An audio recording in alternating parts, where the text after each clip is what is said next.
नमस्कार दोस्तों, स्वागत है आपके अपने YouTube चैनल सक्सेस मंत्रा बाय दीपक राय। मैं ऋतिक केसवानी आज एक बार फिर से उपस्थित हूँ आप सभी के बीच राजस्व लेखपाल की मैथ लेकर। जैसा कि अभी तक मैंने नंबर सिस्टम की 3 वीडियो डाल रखी थी, तीनों को आप लोगों ने देखा, ठीक, और जहां तक है कि अच्छा रिस्पांस भी दिया है। और आगे भी 1-2 वीडियो और हमारी नंबर सिस्टम पे आएगी, जिससे कि नंबर सिस्टम में सभी टाइप के क्वेश्चन के जितने भी होते हैं, जितने भी टॉपिक के क्वेश्चन होते हैं, उन सबको मैं क्लियर करा दूंगा। और आगे 1 और 2 वीडियो और आएगी नंबर सिस्टम में, जिससे आपका पूरा नंबर सिस्टम खत्म हो जाएगा। और आशा करूंगा कि आपको पूरे नंबर सिस्टम पढ़ाने के बाद 5 वीडियो 6 वीडियो देखने के बाद नंबर सिस्टम से रिलेटेड सारे टाइप के क्वेश्चनों की प्रॉब्लम खत्म हो जाएगी। चलिए समय को पे आते हैं कि आज किस टाइप के क्वेश्चन हैं। और आपको मैं जानकारी के लिए बता देना चाहता हूं कि हमारे टेलीग्राम चैनल सक्सेस मंत्रा बाय दीपक राय से आप ज्वाइन हो जाइए, क्योंकि हमारी यूट्यूब नोटिफिकेशन की दिक्कत बहुत ज्यादा है, ठीक है। कभी आती है कभी नहीं आती, लेकिन अगर आप हमारे टेलीग्राम चैनल से जुड़े रहेंगे तो सभी जितनी भी लेखपाल एग्जाम से महत्वपूर्ण वीडियो या संबंधित खबरें रहेंगी वो टेलीग्राम चैनल पे भी आपको मिल जाएंगी, और जिसे आप आसानी से देख पाएंगे। तो आप हमारे यूट्यूब से तो जुड़े हैं, साथ में आप हमारे टेलीग्राम चैनल से जुड़ जाइए। टेलीग्राम चैनल का नाम भी सक्सेस मंत्रा बाय दीपक राय है। चलिए हम समय गुना खराब करते हुए अपने क्वेश्चनों पे आते हैं। देखिए स्क्रीन पे आपको पहला क्वेश्चन दिख रहा है। बोल क्या रहा है, एक भाग के प्रश्न के एक विद्यार्थी 36 के बदले 63 से भाजक के रूप में लेता है, उसका उत्तर 24 था। सही उत्तर हमें पूछा है। बोल क्या रहा है, कोई एक विद्यार्थी था, उसे 36 से भाग देना था, तो उसने लेकिन भाग किससे दे दिया, 63 से दे दिया। किससे दे दिया, 63 से दे दिया। और उसका उत्तर क्या आया था, 24 था। उसका उत्तर कितना आया था, 24 था। हमसे पूछा क्या है कि सही उत्तर क्या आना चाहिए था। देखिए मान लीजिए ये जो हमारा बनता है, यहाँ और यहाँ वाले का गुणा क्या होता है, यहाँ वाली डिजिट होती है। ये बात आप बखूबी जानते हैं कि भाजक और भागफल का गुणा हमेशा क्या आता है, भाज्य आता है। तो जैसा कि हम लोग जान रहे थे, उसका गलत भाजक क्या था, 36 था, उसका भागफल कितना था, 24 था। अगर इसी को, इन दोनों को गुणा को अगर हम लोग 36 से भाग दे दे, कितने से भाग दे दे, 36 से भाग दे दे, तो हमारा सही उत्तर हमें पता चल जाएगा। देखिए उसने 36 के बदले 63 से भाग दे दिया था, और उसका उत्तर कितना आया था, 24 आया था। और इन्हीं दोनों का गुणनफल यहाँ पे जो होती है भाज्य, उसके बराबर होता है। तो अगर हम इसका और इसका गुणा करके 36 से भाग दे दे तो हमारा आंसर आ जाएगा। देखिए 12 तिहाई 36, 12 दूनी 24, 3 एकम 3, इसको काटोगे 21 बार जाएगा, 21 दूना 42। तो जो सही भाज्य हमारा क्या था, 42 था। ऑप्शन नंबर बी में हमारे 42 दिया। देखिए चलिए बढ़ते अपने अगले क्वेश्चन पे। देखिए अगला क्वेश्चन स्क्रीन पे है। बोल क्या रहा है, किसी संख्या को 36 से भाग देने पर शेषफल 19 आता है, तद अनुसार उसी संख्या को 12 से भाग देने पे क्या शेषफल आएगा। देखिए इस टाइप के क्वेश्चन में जब बोले कि किसी संख्या को इतने से भाग देने पे शेषफल इतना आता है, तो तद अनुसार 12 से भाग देने पर शेषफल क्या आएगा। तो जो पहली संख्या का हमारा शेषफल होता है, इसी को हम लोग मूल संख्या मान लेते हैं। इसी को हम लोग क्या मान लेते हैं, मूल संख्या मान लेते हैं। और जो दोबारा जिससे भाग करने को कहता हो उसी से कर देते हैं। जैसे पहली संख्या के जो शेषफल होता है, उसी को जो दूसरी संख्या बोली जाती है भाग करने के लिए, उससे भाग दे देते हैं। और जो इसका शेषफल आता है वही उसका शेषफल होगा। बोला क्या था, तद अनुसार उसी संख्या को 12 से भाग देने पर शेषफल क्या आएगा। तो शेषफल क्या आएगा हमारा, 7 आएगा। कितना आएगा, 7 आएगा। चलिए बढ़ते हैं अपने अगले क्वेश्चन पे। देखिए बोल क्या रहा है, शेष का पता लगाएं जब 37 + 57 + 78 + 75 + 179 को 17 से विभाजित किया गया है, तब हमें शेषफल बताना है कि क्या शेषफल बचेगा जब इन सबको ऐड करके 17 से भाग दिया गया है। इस टाइप के क्वेश्चन में आप इन सबको ऐड करने में अपना समय ना खराब करके जो भी यहाँ डिजिट लिखी है उसे 17 से भाग दे दीजिए। अगर इसे हम लोग 17 से भाग देंगे तो रिमाइंडर क्या बचेगा, 3 बचेगा। 17 तिया 51, यहाँ रिमाइंडर क्या बचेगा, 6 बचेगा। 17 चौक 68, यहाँ रिमाइंडर क्या बचेगा, 10 बचेगा। 17 चौक 68, यहाँ पे रिमाइंडर क्या बचेगा, 7 बचेगा। 17 एकम 17, ये पूरा कट गया, यहाँ बचा रिमाइंडर क्या, 9। कितना रिमाइंडर बचा, 9 बचा। इन्हीं सबको आप जोड़ लीजिए, 6 3 9, 9 10 19, 19 7 26, 26 और 9 35।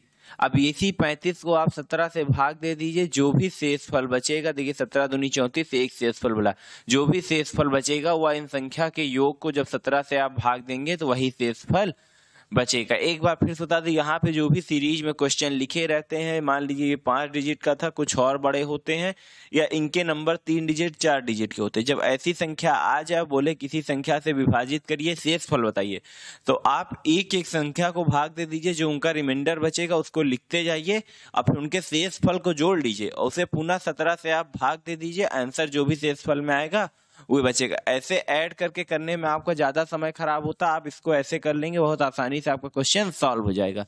चलिए बढ़ते अपने अगले क्वेश्चन पे। चलिए देखिए अगला क्वेश्चन हमारा क्या कह रहा है, यदि किसी संख्या के 85% को 75 में जोड़ा जाता है तो परिणाम वही संख्या है, वह संख्या बताइए। बोल क्या रहा है, किसी संख्या के 85% में, कितने परसेंट पे, 85% में जब हम लोग 75 को जोड़ते हैं तो परिणाम हमारा क्या आता है, वही संख्या आ जाती। क्या आता है, वही संख्या। बस आपने क्वेश्चन के स्टेटमेंट को समझ लिया, उसको एकदम सीरीज से लिख दिया, अब आप इसको बड़े आसानी से सॉल्व कर लेंगे। 17 × 85 ये हो जाएगा कितना, 20। देखिए x multiplied by 17/20 plus 75 is equal to x हो जाएगा। क्या हो जाएगा, 17x/20 plus 75 is equal to क्या हो गया, x हो गया। इस x को इधर ले आते हैं या इसको उधर भेज देते हैं, क्या हो जाएगा, x minus 17x/20 is equal to 75। ठीक, अब यहां से आगे आप देखिए, इसका इसमें एलसीएम होगा, कितना हो जाएगा, 20x minus 17x/20 is equal to 75। 3x is equal to 1500, कितना हो जाएगा, ये 1 है। 3x इज इक्वल टू 1500, तो x इक्वल टू क्या हो जाएगा, 1500/3। x इक्वल टू क्या आ जाएगा, 500। कितना आ गया, 500 आ गया। देखिए ऑप्शन नंबर डी में हमारे 500 दिया हुआ है। चलिए एक बार मैं पुनः आपको फिर से समझाता हूँ कि बोला क्या। बोल क्या रहा है, यदि किसी संख्या के 85% में 75 जोड़ा जाता है तो परिणाम वही संख्या होती है, वह संख्या हमारी क्या है। देखिए किसी संख्या के 85% में अगर हम लोग 75 जोड़ देते तो हमें पुनः वही संख्या प्राप्त हो जाती है। बस इसी को सॉल्व कर दिए, इनको 5 से काटा था, 17/20 आया है। 17 × x 17x/20 plus 75 is equal to x। इस 17x प्लस 20 को हमने उस पार ले गया तो क्या हो गया, x minus 17x/20 is equal to 7500। आगे हमने सॉल्व कर दिया और x की वैल्यू निकाल दी, वह संख्या हमारी क्या है, 500। वह संख्या हमारी क्या है, 500। चलिए बढ़ते अपने अगले क्वेश्चन पे। बोला क्या है, यदि 7 क्रमिक सम पूर्णांकों का योग 140 है तो इनमें सबसे बड़ा सम पूर्णांक क्या होगा। क्वेश्चन पुनः पढ़ दे रहा, बोल रहा है यदि 7 क्रमिक सम पूर्णांकों का योग 140 है तो इनमें सबसे बड़ा सम पूर्णांक क्या, x+2। देखिए यहाँ पे मैं 2 क्यों ले रहा हूँ, क्योंकि जान रहे हैं कि एक सम से अगले सम जाने के बीच में हमें 2 ऐड करना पड़ता है, तो इसलिए हम 2 के गैप में चलेंगे। x+2, x+4, x+6, x+8, x+10 और x+12। ये 7 हमारे क्या हो गए, क्रमिक पूर्णांक हो गए, और इनका योग कितना बोल रहा है, 140। इनका योग कितना बोल रहा है, 140। अब बोला क्या है, यदि 7 क्रमिक सम पूर्णांकों का योग, इन सबको अगर हम जोड़ लेते हैं, x, 2x, 3x, 4x, 5x, 6x, 7x, 7x plus 4 2 6 6 12 8 20 20 30 30 और 12 42। कितना हो गया, 42 इज इक्वल टू 140। कितना हो गया, 40 is equal to 140। 7x is equal to 140 minus 42। 7x is equal to, जब इसे हम लोग माइनस करेंगे कितना आएगा, 98। x इज इक्वल टू कितना हो जाएगा, 98/7। x की इक्वल टू क्या आ जाएगा, 14। x की वैल्यू यहाँ से क्या आ गई, 14। हमसे पूछा क्या है, तो इनमें सबसे बड़ा सम पूर्णांक क्या है। सबसे बड़ा सम पूर्णांक हमने क्या माना था, x + 12। 14 + 12 इज इक्वल टू क्या होता है, 26 होता है। क्या होता है, 26 होता है। ऑप्शन नंबर सी में हमारे क्या दिया हुआ है, 26। आशा करूंगा आपको इस टाइप का क्वेश्चन समझ में आया होगा। इस टाइप के मैंने 3-4 पिछली वीडियो में भी, इस वीडियो में भी 3-4 क्वेश्चन ऐसे मैंने करा दिए हैं। आप इस टाइप के क्वेश्चनों की थोड़ा अपने से भी प्रैक्टिस कर लीजिएगा, क्योंकि सबसे महत्वपूर्ण क्या होती है, सेल्फ स्टडी और सेल्फ प्रैक्टिस। जितना आप खुद से सॉल्व करे रहेंगे उतना ही आपके लिए ज्यादा बेहतर होगा। तो चलिए बढ़ते अपने अगले क्वेश्चन पे। तो देखिए अगला क्वेश्चन आप देख रहे हैं, बोल क्या आ रहा है, 7 क्रमागत विषम पूर्ण संख्याओं का योगफल 133 है, तो न्यूनतम विषम पूर्ण संख्या क्या होगी। बोल क्या आ रहा है, 7 क्रमागत संख्या बोला है, x+1, x+2, x+3, x+4, x+5, x+6, 1 2 3 4 5 6 7 क्रमागत विषम संख्याओं का योग कितना है, 133 है। तो बोला क्या है, न्यूनतम विषम संख्या क्या होगी, सबसे छोटी विषम संख्या क्या होगी।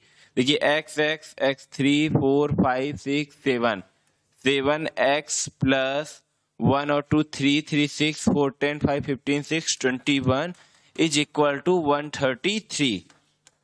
7x इज इक्वल टू क्या हो गया, 133 minus 21। 7x is equal to कितना हो गया, 112। x इज इक्वल टू क्या हो गया, 112 upon 7। x is equal to क्या हो गया, 7 1 जा 7, 7 1 जा 7 बचा 4, 7 6 जा 42। x की वैल्यू यहाँ से क्या आ गई, 16। और जब x की वैल्यू 16 आ गई, सबसे छोटी संख्या हमने क्या माना था, x+1 माना था। तो x+1 is equal to 16 + 1 is equal to क्या हो गया, 17। तो सबसे छोटी विषम पूर्ण संख्या हमारी क्या है, 17 है। देखिए बोला क्या था, 7 क्रमागत विषम पूर्ण संख्याओं का योगफल 133 है, तो न्यूनतम विषम संख्या बताइए। सभी का योग करके मैंने पहले x निकाला, सबसे छोटी संख्या x+1 माना था, तो यहाँ 16 + 1 क्या हो गया, 17 हो गया। आशा करूंगा आपको ये भी क्वेश्चन समझ में आया होगा। चलिए बढ़ते हैं अपने अगले क्वेश्चन पे। 5 से विभाज्य 3 क्रमागत प्राकृतिक संख्याओं का योग 225 है, तो उनमें सबसे बड़ी संख्या कौन सी होगी। आइए सॉल्व कर दिखाते हैं। मान लीजिए 5 से विभाजित यानी वो पहली संख्या क्या होगी, 5x होगी। दूसरी संख्या हमारी क्या होगी, 5x+5 होगी। तीसरी संख्या हमारी क्या होगी, 5x+10 होगी। जब देखिए कोई जगह पे केवल बोलता कि कोई 3 संख्या होती तो हम लोग x, x+1, x+2, x+3 लिख चलते, लेकिन यहाँ उसने क्या बता दिया, 5 से विभाज्य हो रही है, इसलिए हमने इस सीरीज में लिखा कि 5x, 5x+5, 5x+10। आगे कोई और संख्या होती तो 5x+15, 5x+20 हो जाता। चलिए इसको सॉल्व कर लेते हैं। इनका योग हमें क्या बताया है, 225 बताया है, ठीक ना। देखिए 5x 5 10x 5 कितना हो गया, 15x प्लस 10 और 5 कितना हो गया, 15 is equal to 225। 15x is equal to 210, ये 15 उधर माइनस हो जाएगा तो बचेगा कितना, 210। x is equal to 210 upon 15। x is equal to 15 कम 15 6 15 चौका 60। x की वैल्यू क्या आ गई, 14 आ गई। x की वैल्यू क्या आ गई, 14 आ गई। देखिए x इज इक्वल टू आया। अब यहाँ देखिए 5x हमने पहली संख्या मानी, तो मतलब 5 × 14 इज इक्वल टू कितना हो गया, 70 हो गया। कितना हो गया, 70 हो गया। हमसे पूछा क्या है, उनमें से सबसे बड़ी संख्या कौन सी थी। सबसे बड़ी संख्या को हम लोगों ने क्या माना था, 5x+10। तो देन 5 × 14 + 10, 70 + 10 इज इक्वल टू 80। तो सबसे बड़ी संख्या हमारी क्या है, 80 है, जो कि ऑप्शन नंबर डी में दी हुई है। चलिए बढ़ते अपने अगले क्वेश्चन पे। चलिए अगला क्वेश्चन कराने से पहले मैं आपको बता दूं, जैसा कि लेखपाल एग्जाम में हमारे बहुत ही ज्यादा से ज्यादा अगर 3 महीने या तो 2.5 महीने हैं, जैसे ही चुनाव खत्म होगा कोई भी सरकार आएगी तो वो आपके पेपर को जरूर करवाएगी, क्योंकि हर सरकार का एक ही वादा है कि रोजगार रोजगार रोजगार। देता अभी तक कोई नहीं, लेकिन अब आने वाली सरकार कितना झिलाएगी आपको, ज्यादा से ज्यादा महीने भर। तो इसलिए आप बिल्कुल परेशान न होइए। आपका जो भी 3-4 महीने का समय है, उस 3-4 महीने के समय में आप पूरी कोशिश के साथ एकदम डट के लग जाइए कि हमें लेखपाल एग्जाम निकालना है और हमें अपनी पढ़ाई एकदम फुल एंड फाइनल रखनी है। तो उसके लिए आपको कुछ करने की जरूरत नहीं, हमारा चैनल आपको सब कुछ प्रोवाइड कर रहा है। हर ग्रामीण विकास की चाहे वीडियो हो गई, चाहे मैथ की वीडियो है, आने वाले समय में बाकी सब्जेक्ट की भी वीडियो आपको मिलती रहेगी। तो बस आप अपना ज्यादा 10 मिनट 15 मिनट 20 मिनट का समय निकाल के हमारी वीडियो को देखा करिए और इससे रिलेटेड क्वेश्चनों को खुद से सॉल्व किया कीजिए और पढ़ाई एकदम चालू रखिए। ये मत सोचिए कि सरकार आएगी ही नहीं या रोजगार आपको मिलेगा ही नहीं, क्योंकि भाई भर्ती निकली है तो भर्ती कंप्लीट भी होगी। आज नहीं होगी तो कल होगी, लेकिन कंप्लीट होगी। लेकिन आप अपनी तैयारी को कंप्लीट रखिए, जैसे ही भर्ती आए आप मौका ना चूकिए कि कहीं ऐसा ना हो कि हमने सोचा था पेपर ही नहीं होगा इसलिए हमने पढ़ा ही नहीं। तो ऐसा कहने के दिन ना आए, इसलिए आप एकदम अपनी पढ़ाई को वेल मेंटेन रखिए। उसके लिए आपको बिल्कुल परेशान होने की जरूरत नहीं है, हमारा चैनल आपको सब कुछ प्रोवाइड कराएगा, चाहे पीडीएफ हो, चाहे नोट हो, चाहे इंपॉर्टेंट वीडियो हो। तो बस आप हमारे साथ बने रहिए। चलिए बढ़ते अपने अगले क्वेश्चन पे। बोल रहा है यदि दो धनात्मक पूर्णांकों का योग क्या है 80 है। कोई दो धनात्मक पूर्णांक है, मान लीजिए a प्लस बी है, इनका योग क्या है 80 है और उनका अंतर 20 है, मतलब a माइनस बी हमारा क्या है 20 है, तो उन संख्याओं के वर्गों में कितना अंतर है। क्वेश्चन क्या पूछ रहा है, उन संख्याओं के वर्गों में कितना अंतर है, मतलब हमसे पूछा क्या है a square minus B square पूछा है, यही हमसे पूछा है। तो जैसा कि देखिए आपने पढ़ा होगा 6, 7, 8, 9 में a square minus B square का फॉर्मूला क्या होता है a प्लस बी और इंटू a माइनस बी, ये फॉर्मूला पढ़ा होगा। a प्लस बी की वैल्यू भी आपको दी है, a माइनस बी की वैल्यू आपको दी है 80 multiplied by 20 is equal to 1600। तो उनके वर्गों का अंतर क्या होगा 1600 होगा, जो कि ऑप्शन नंबर बी में दिया होगा। अभी तक भले आपको ये क्वेश्चन हार्ड लगता रहा होगा, लेकिन अभी का ये जो 2 मिनट पहले से लेके अभी तक की अगर आपने वीडियो देख ली तो आपको अब इस टाइप के क्वेश्चन तो बहुत ही आसानी से आप सॉल्व कर लेंगे। देखिए वर्गों का अंतर पूछा था हमें, a प्लस बी दिया था, a माइनस बी दिया था, a square minus B square पूछा था। कक्षा 6 से लेके कक्षा 10 तक आपको बखूबी मारपीट के पढ़ाया जाता है कि a square minus B square का फॉर्मूला क्या होता है a plus B a minus B. तो देखिए बस उसी को a प्लस बी की वैल्यू और a माइनस बी की वैल्यू को रख के गुणा कर दिया, हमारा आंसर आ गया, प्लस आंसर आ गया, जो कि हमारे ऑप्शन नंबर बी में दिया हुआ है। चलिए बढ़ते अपने अगले क्वेश्चन पे। देखिए अगला क्वेश्चन स्क्रीन पे आपको दिख रहा होगा, बोल क्या आ रहा है दो संख्याओं के बीच अंतर 9 है, मतलब a minus B equal to क्या है 9 है और उनके वर्गों के बीच का अंतर क्या है 207 है, मतलब a square minus B square की वैल्यू कितना दिया हुआ है 207 दिया है। तो संख्याएं क्या है, हमसे संख्या पूछा है कि वे संख्या हमारी क्या है। तो जैसा कि देखिए a square minus B square के फॉर्मूले से इसको भी सॉल्व कर लेते हैं। एक ब्रैकेट में क्या आएगा a प्लस बी, एक ब्रैकेट में क्या आएगा a माइनस बी। इसकी वैल्यू हमें कितना दिया है 207, a प्लस बी की वैल्यू हमसे पूछ रहा है, a माइनस बी की वैल्यू क्या दिया है 9 दिया है। तो a plus B equal to क्या हो जाएगा 207/9 हो जाएगा। इसको यहां से काट दीजिए, 9 एकम 9, ये होगा 9 दूनी 18, 2 27, 9 त्रिक 27। a plus B equal to क्या आ गया है हमारा 23, a plus B equal to क्या आ गया है 23 आ गया है। अब देखिए आप a plus B equal to 23 है, a minus B equal to क्या है 9 है। यहाँ से आप हम एक वैल्यू तो निकाल ही लेंगे, ये माइनस भी प्लस हो जाएगा, माइनस हो जाएगा, कट गया, क्या हो जाएगा 2b इक्वल टू कितना बचेगा यहाँ से 14, कितना बचेगा 14, b इक्वल टू क्या हो गया 7, b की वैल्यू यहाँ से क्या आ गई 7, और जब b की वैल्यू 7 आ गई तो a की वैल्यू आप निकाल दीजिए, a minus B equal to 9, a minus 7 is equal to 9, A is equal to क्या हो जाएगा 9 प्लस 7, ए की वैल्यू क्या आ जाएगी यहाँ से 16, ए की वैल्यू 16 आ गई, बी की वैल्यू 7 आ गई, तो ये संख्या हमारी क्या थी 16,7 थी। देखिए ऑप्शन नंबर बी में 16,7 दिया हुआ है। आप पुनः समझिए, ए माइनस बी की वैल्यू हमें दिया हुआ था, a minus B equal to 9 होता है, उनके वर्गों के बीच का अंतर 207 था, मतलब a square minus B square क्या था 207 था। अब हमसे a square minus B square के फॉर्मूले पे रख के इसको सॉल्व कर देते। जस्ट पिछला वाला क्वेश्चन मैंने आपको सॉल्व करके दिखाया था। a square minus B square हमारा क्या होता है 207 था, a प्लस बी की वैल्यू हमसे पूछा था, हमसे a प्लस बी की वैल्यू नहीं पूछा था, हमसे a और b की वैल्यू पूछा था, लेकिन उसको निकालने के लिए आपको इसका सहारा लेना पड़ेगा। यहाँ से आपने इसका 9 रख लिया, यहाँ से a प्लस बी को यहीं पे रोक के आपने इस 9 को यहाँ भेज दिया, डिवाइड किया, तो a plus B equal to क्या आ गया 23 आ गया। हमें एक समीकरण मिल गया कि a plus B equal to क्या है 23 है। उसके बाद a माइनस बी की वैल्यू हमें दिया था, जब दो समीकरण हमें मिल गए a plus B a minus B, तो हमने वहां से b की वैल्यू निकाल ली। अब b की वैल्यू निकाल के हमने एक इक्वेशन पे रख दी, वहां से हमने a की वैल्यू निकाल ली, इससे हमारा a और b दोनों की वैल्यू निकल गई। दोनों वैल्यू क्या है 16,7 है। आशा करूंगा आपको ये भी क्वेश्चन समझ में आया होगा। चलिए बढ़ते अपने अगले क्वेश्चन पे। ये बोल क्या रहा है, उन तीन क्रमागत संख्याओं का गुणनफल कितना होगा जिनका योगफल 15। देखिए 3 क्रमागत संख्या बोला, तो मतलब x, x plus 1, x plus 2, इन तीनों का योगफल 15 है, हमसे गुणनफल पूछ रहा है।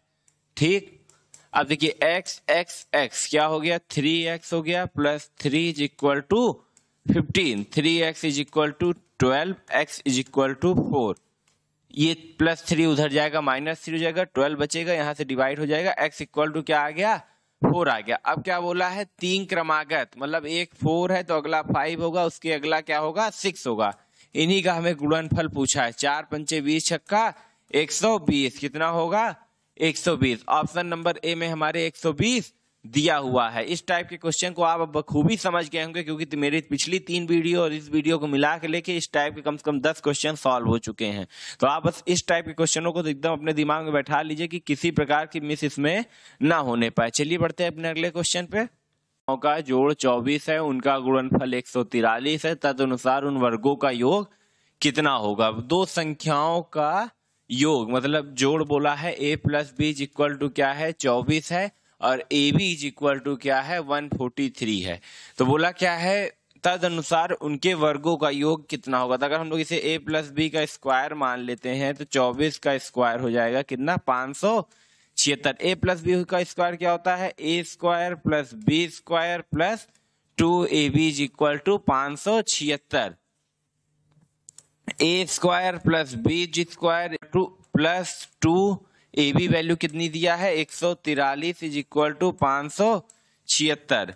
a square plus B square is equal to 576 minus 2 3 6 2 चौक 8 2 एकम 2, क्या हो गया 286 हो गया। a square plus B square is equal to क्या हो गया, इसको माइनस कर लीजिए 0, 17 में से 8 गया बचेगा 9, यहाँ बचा 4, 4 में से 2 गया 2। a square plus B square is equal to क्या हो गया 290 हो गया। देखिए ऑप्शन नंबर सी में हमारे 290 दिया हुआ था। क्वेश्चन को पुनः समझिए, ध्यान से समझिए। a प्लस बी की वैल्यू 24 दिया हुआ है, a इंटू बी की वैल्यू क्या दिया है 143 दिया है। तो a प्लस बी का होल स्क्वायर हमसे पूछा है, तो a प्लस बी के होल स्क्वायर मान लो इसी का हमने मान लिया, क्या हो गया 24 का स्क्वायर इक्वल टू 576। अब आप देखिए a प्लस बी का होल स्क्वायर फॉर्मूला क्या होता है, a square plus B square plus 2ab। यहाँ से हमने टोटल निकाल ही रखा है, a square plus B square 2ab हमारा क्या आया 286 आया, हमने जिसको उधर भेज दिया। a square plus B square is equal to 290 हमारा जैसा कि 290 आ गया। तो मेरे प्यारे दोस्तों, जैसा कि इस पीडीएफ में कुल इतने ही क्वेश्चन थे और आशा करूंगा मैंने ये सारे क्वेश्चन आपको बखूबी समझाया और आपको ये समझ में भी आएंगे। अगर ये वीडियो आपको पसंद आई होगी तो वीडियो को लाइक करिएगा। आपके जो भी डाउट होंगे वो कमेंट सेक्शन में आप हमें बताइएगा, हम आपके डाउट को जरूर क्लियर करेंगे। और अगर वीडियो पसंद आई होगी तो प्लीज इसे ज्यादा से ज्यादा शेयर करिएगा और अपना सपोर्ट मेरे लिए बनाए रखिएगा।